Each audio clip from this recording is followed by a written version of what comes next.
नमस्कार, मैं हूं आपके साथ मयंक। आज 16 तारीख है। पिछले 12 घंटों के अंदर अमेरिका, ईरान और इजराइल से जुड़े सारे अपडेट्स मैं आपको बताऊंगा। देखिए, इस वक्त की बेहद अहम खबर, कल ही ये बात सामने आई थी कि अमेरिका और ईरान के बीच एक एमओयू को लेकर जो है सहमति हो गई है। अभी इस बात को 24 घंटे भी नहीं बीते हैं कि 4 अहम मुद्दों पर, इस एमओयू के जो 4 सबसे अहम मुद्दे हैं उन पर असहमति और विवाद होता दिखाई दे रहा है। देखिए, सबसे बड़ा मुद्दा यूरेनियम का क्या होगा, न्यूक्लियर प्रोग्राम का क्या होगा, बारूदी सुरंगें कब हटाई जाएंगी और क्या हॉर्मूज में सर्विस टैक्स ईरान लेगा या नहीं लेगा, और इसके अलावा जो संपत्ति फ्रीज है वो कब रिलीज की जाएगी। ये बल्कि 5 मुद्दे हो गए, 4 भी नहीं बल्कि ये 5 मुद्दे हैं जिनको लेकर अमेरिका का पक्ष और ईरान के पक्ष में अंतर दिखाई देने लग गया है। ये बेहद अहम खबर है। देखिए, कल जब ये खबरें सामने आई कि एमओयू को लेकर जो है वो सहमति बन गई है, उसके बाद मैं तमाम बयान देख रहा था। देखिए, जब भी कोई एग्रीमेंट होता है, इंटरनेशनल एग्रीमेंट होता है, तो उस एग्रीमेंट में ट्रांसपेरेंसी कितनी है, इस बात पर यह तय होता है कि ये डील हो पाएगी नहीं हो पाएगी और ये कितना लंबा चल पाएगी। अब अभी जो हालात हैं उसमें दोनों पक्षों में ना तो एक दूसरे पर विश्वास है, ना ही इस डील को लेकर ट्रांसपेरेंसी है। ड्राफ्ट सामने नहीं है, मीडिएटर है बीच में, उनके जरिए ये बात हो रही है। यानी ये तमाम इंडिकेशन बता रहे हैं कि अगर कोई तरह का समझौता होता भी है, साइनिंग पहली बात तो होगी कि नहीं होगी, और अगर होता भी है तो लंबा नहीं चल पाएगा। अब देखिए, बयान कैसे अलग अलग होने शुरू हुए। कल मैं इस बात को नोट कर रहा था कि ईरान की तरफ से जो खबरें सामने आ रही थी उसमें यह कहा गया था कि जो फ्रीज फंड है उसको इस बातचीत के पहले, इस साइनिंग के पहले, जो एमओयू साइन होना जा रहा है इसके पहले ही रिलीज कर दिया जाएगा। इस तरह के दावे ईरान की तरफ से हुए। लेकिन कल अमेरिका के एक अधिकारी की तरफ से यह बयान आया जो इस पूरे मामले से जुड़े हुए हैं। उन्होंने ये कहा, पहले ईरान अपने कमिटमेंट पूरी करे, उसके बाद हम फ्रीज जो फंड है वो रिलीज करेंगे। यानी देखिए, पहला मतभेद यही निकल के सामने आ गया कि जो फंड रिलीज करने की बात है ईरान को, देखिए 2 तरह के फंड आ रहे हैं। एक तो वो 12 अरब डॉलर की बात है, जो कि 24 अरब डॉलर जो फ्रीज है उसमें से 12 अरब डॉलर पहले ही रिलीज होने थे जिनेवा में, किसी भी एमओयू के साइन होने के पहले। इस तरह की बात ईरान की तरफ से सामने आई। अमेरिका के अधिकारी का यह कहना है कि यह तब तक रिलीज नहीं होगा जब तक ईरान अपने कमिटमेंट पूरे ना करे। यानी अब ये क्या कमिटमेंट है, और यहीं पे पहली बात जो है, देखिए मतभेद सामने आने शुरू हो गए। दूसरी बात, डोनाल्ड ट्रंप का कल बयान आया कि न्यूक्लियर मुद्दे पर ईरान के साथ बातचीत जारी है। यह बयान था डोनाल्ड ट्रंप का कि ईरान से परमाणु मुद्दे पर बातचीत जारी है। जबकि ईरान ने क्या कहा कि जो एमओयू है उसके तहत यह तय हुआ है कि जो 60 दिन का वक्त होगा बाद में, वो उसमें मतलब अंतिम चरण में जो है वो इस परमाणु मुद्दे पर बात होगी। यानी डोनाल्ड ट्रंप का यह कहना कि मुद्दे पर बात हो रही है, परमाणु मुद्दे पर, और ईरान का यह कहना कि इसमें बाद में बात होगी। यहां पे दोनों के विचारों में मतभेद है। सच एक ही तरफ हो सकता है, दोनों तरफ नहीं हो सकता। यानी इस बात से बात साफ हो रही है कि न्यूक्लियर मुद्दे पर क्लैरिटी नहीं है। इसके अलावा देखिए, यूरेनियम को लेकर जो 60% यूरेनियम है जो कि एनरिच्ड हो चुका है, जो 60% तक एनरिच्ड यूरेनियम है ईरान का 450 किलो, इस यूरेनियम का क्या होगा, इसको लेकर कोई साफ बात एमओयू पे नहीं है। यानी जिस चीज को लेकर जंग होती है, जिस चीज को लेकर इतना बड़ा जो है जंग हुई, तमाम चीजें हुई, वो उस यूरेनियम 450 किलो यूरेनियम जो कि 60% एनरिच्ड है, वो इस समय बताया जा रहा है कि इस्फहान में संभवतः जो है न्यूक्लियर प्लांट है उसके नीचे है। और खबरें इस तरह भी हैं कि उसके आसपास बारूदी सुरंगें बिछा दी हैं ईरान ने, और अब तो उसमें एंट्री भी नहीं हो सकती, और वो जो टनल थी उसका मुंह भी जो है बंद कर दिया गया है। यानी उसको एक सील पैक बारूदी सुरंग बना दिया गया है, अब वहां पर आसपास जाना संभव नहीं है। तो अभी तक ये इस एमओयू में ये बात साफ नहीं कि ईरान के इस यूरेनियम का क्या होगा। ईरान का कहना है कि उसमें बाद में बात होगी, जबकि अमेरिका की तरफ से इस तरह के इंडिकेशन बार बार डोनाल्ड ट्रंप दे रहे हैं कि वो ईरान का वो यूरेनियम जो है क्या उसको डाइल्यूट किया जाएगा, क्या उसको लिया जाएगा, ये तमाम चीजें ऐसी हैं जिसको लेकर कोई साफ स्थिति अभी तक नहीं है। कैसे अगर उसको आप डाइल्यूट भी करेंगे तो उसे कैसे खोजा जाएगा, कौन उसको निकालेगा, ये तमाम चीजें हैं। यानी आप कहने का मतलब है ये जो डील है बहुत ही सुपरफिशियल, बड़ी उथली डील है साहब। इसमें जो कंडीशंस है वो बड़ी उथली कंडीशंस है, और इतनी बड़ी जंग और इतने बड़े बड़े मुद्दों को इतने छोटे से एमओयू के तहत जो है अगर आप लेके आगे बढ़ते हैं तो ये टूटना तय है। अभी वो नेतन्याहू और बेनग्विर की तो बात ही नहीं हो रही, वो इजराइल के हमलों की अलग से बात करते हैं। तो देखिए ना, यूरेनियम के मुद्दे पे क्लैरिटी है, न्यूक्लियर प्रोग्राम को लेकर भी क्लैरिटी नहीं है। डोनाल्ड ट्रंप कुछ कह रहे हैं, ईरान कुछ कह रहा है, यूरेनियम के मुद्दे पे क्लैरिटी नहीं है। ये जो पैसा रिलीज किया जाएगा ये पहले किया जाएगा, जिनेवा में बातचीत की या बात किया जाएगा, ये भी साफ नहीं हो रहा है। इसको लेके अलग अलग राय सामने आ रही है, मतलब ईरान और अमेरिका की। अब उसके बाद देखिए दूसरा बड़ा, तीसरा, चौथा बड़ा मुद्दा जो बारूदी सुरंगें हैं, मैं बार बार आपसे कह रहा हूं ये बारूदी सुरंगें बेहद अहम मुद्दा है। हॉर्मुज में, हॉर्मुज खुलेगा तय हो गया, ठीक है जी। अमेरिका ने कहा हम अपने जहाज हटा रहे हैं, वो जहाज हटा ले, जहाज पीछे हटते हैं और कभी भी आए लाए भी जा सकते हैं, उसमें 2-3 दिन से ज्यादा वक्त नहीं लगेगा। वो जहाज अपने पीछे खड़े करके खड़ा कर देगा कहीं पे, अपने किसी पे आसपास के किसी भी अपने अड्डे पे खड़े कर देंगे। वो वापस भेजने में कितना टाइम लगता है। बारूदी सुरंग कब से हटाई जाएंगी इसको लेकर भी कोई टाइमिंग तय नहीं है। देखिए बारूदी सुरंग हटाई जाएंगी, डोनाल्ड ट्रंप जिक्र कर रहे हैं, ये बारूदी सुरंग हटाना लंबा काम है। ये कोई ऐसी चीज नहीं है कि बस समंदर में मछली नहीं पकड़ रहे हैं आपकी, आपने जो है फिशिंग करी, कांटा डाला और वो पकड़ ली फिश और लेके चल पड़े। साहब बारूदी सुरंग हटाना वहां से एक लॉन्ग प्रोसेस होगा, कम से कम मेरी समझ के मुताबिक 6 महीने लगेंगे इसको।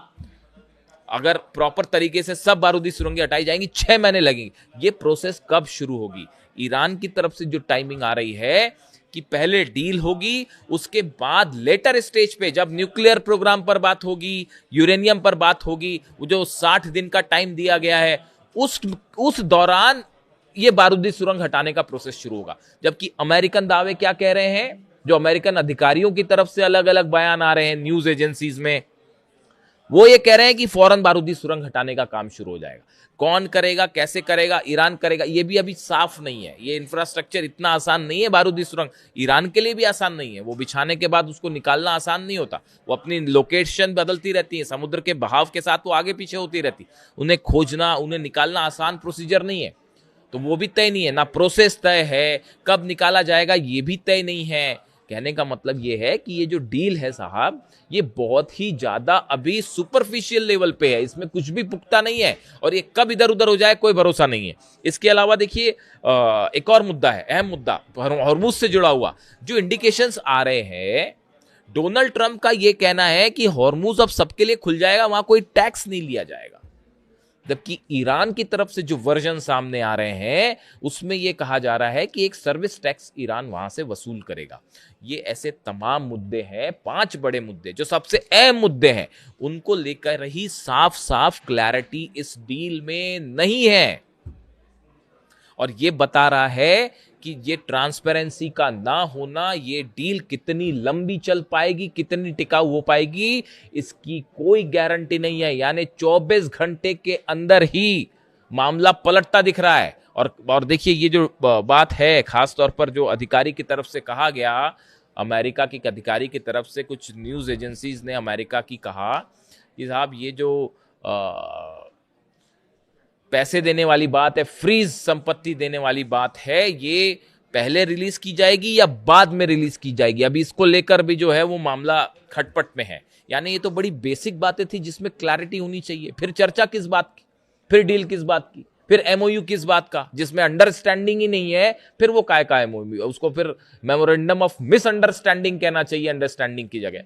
तो देखिए बड़ी बेसिक बातें हैं, इसको मैं कल माइन्यूटली फॉलो कर रहा था कि कौन क्या बयान देता है। इस सब के सब बयानों में अंतर्द्वंद है, अलग अलग बयान है ये, इसलिए ये बता रहा है कि मामला कोई ज्यादा मजबूत मामला नहीं है। अब दूसरी तरफ आप इजराइल की हालत देखिए, नबातिये में हमला हुआ है, अल्फौक में हमला हुआ है, कफ्र में हल्का हुआ है, जंतार में हमला हुआ है, मरकबा में, खियाम में बमबारी की है इजराइल की सेना ने। इजराइल की तरफ से साफ कह दिया गया है कि दक्षिण लेबनान में जो हमारा ऑपरेशन है वो चलता रहेगा।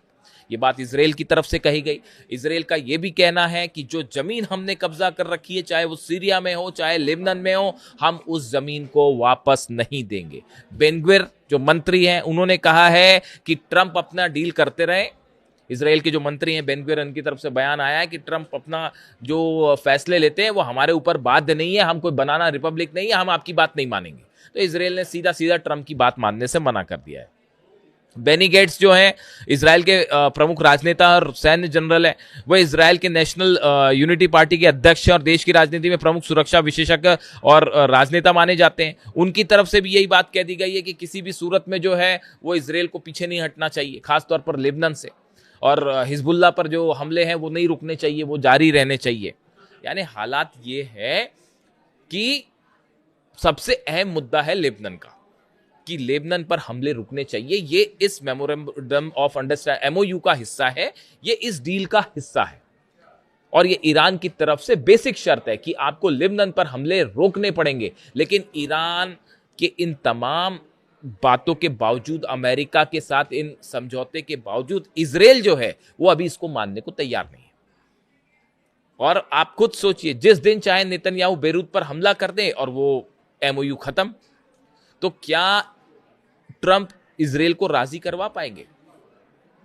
अभी तो हालात ऐसे नहीं दिख रहे, जो तेवर नेतन्याहू के हैं वो फिलहाल ऐसे नहीं दिख रहे। खबरें तो यहां भी है कि ग्लाइफोसे केमिकल जो है उसका भी इस्तेमाल किया है। एक केमिकल है जिसका इस्तेमाल इजराइल की सेना लेबनान में कर रही है, दक्षिणी लेबनान में किया गया है, जिससे पूरे की पूरी जमीन जो है वो बंजर हो जाती है, वहां फसल नहीं उग पाती।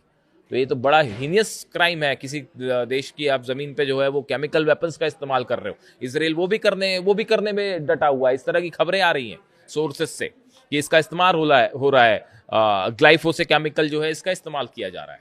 यानी आप देखिए हालात ये हैं कि अच्छा, इसके अलावा एक बात और है, एक बात अहम बात ये भी है कि क्या अमेरिका वाकई किसी तरह का समझौता चाहता है? देखिए बड़ी सारी चीजें हैं। एक तो चुनाव आ रहे हैं, डोनाल्ड ट्रंप का मकसद ये है किसी तरह चुनाव के दौरान ये जो अंतर्राष्ट्रीय तेल की कीमतें हैं ये कम हो जाएं, जो आर्थिक समस्याएं हैं ये दूर हो जाएं। इन्हीं के चलते अचानक आपने देखा होगा कि 5 से 6 शर्तें जो मुख्य रूप से सामने आई थी पहले, उसमें एक आ गया कि साहब अमेरिका ने ये सब मान लिया है, ट्रंप सब झुक गए, सब मान लिया ट्रंप ने।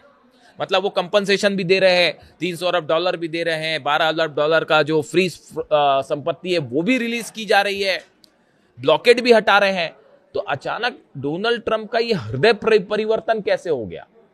क्या ये सिर्फ इसलिए है कि अभी चुनाव पहले निकल जाए और बड़ी साधारण सी बात है कि न्यूक्लियर मुद्दे पर जो है आगे चल के फिर हमला कर दिया जाए, यानी चुनाव मिड टर्म पोल्स भी जीत लिए जाएं और उसके बाद फिर हमला करके जो है वो शुरू कर दिया जाए मामला? क्या इस तरह का कोई प्लान है? बात नंबर 1। बात नंबर 2, इजराइल क्या इसका हिस्सा होगा? कतई नहीं होगा। तो ऐसी सूरत में डील कैसे हो सकती है? देखिए, शतुरमुर्ग बनने का कोई मतलब नहीं है कि आप रेत में जो है वो अपना सिर डाल दीजिए और कहिए जी बहुत अच्छी डील हो रही है। इस डील में आप इंटरनेशनल एक्सपर्ट्स को मान के चलिए, उनकी बातों को मान के चलिए, जो जानते हैं ऐसी डील्स के बारे में। सबका यही कहना है कि इस डील में कुछ भी ट्रांसपेरेंट नहीं है, इसमें कुछ भी विश्वास करने लायक फिलहाल नहीं है, और ये डील लंबी टिकेगी या नहीं टिकेगी इसके बारे में कोई गारंटी नहीं है। वर्ल्ड कप खत्म होगा, फुटबॉल, उसके बाद क्या हमले हो जाएंगे नहीं हो जाएंगे कोई गारंटी नहीं है। मिड टर्म पोल्स खत्म होंगे डोनाल्ड ट्रंप के, अगर वो फिर से बहुमत हासिल कर लेते हैं, उसके बाद क्या फिर से हमले हो जाएंगे? बिल्कुल कुछ भी नहीं कहा जा सकता। क्या इजराइल बीच में हमला कर देगा? इजराइल का जब मन करेगा तब बेरूत पे हमला कर देगा और उसके बाद फिर क्या होगा? डील टूट जाएगी। खबरें तो ये भी है इस तरह की कि कई फॉल्स फ्लैग ऑपरेशन भी हो सकते हैं। बहुत ही ऐसा दौर है ये जिसमें किसी बात पर विश्वास नहीं किया जा सकता साहब, और वो हो ना जाए तब तक।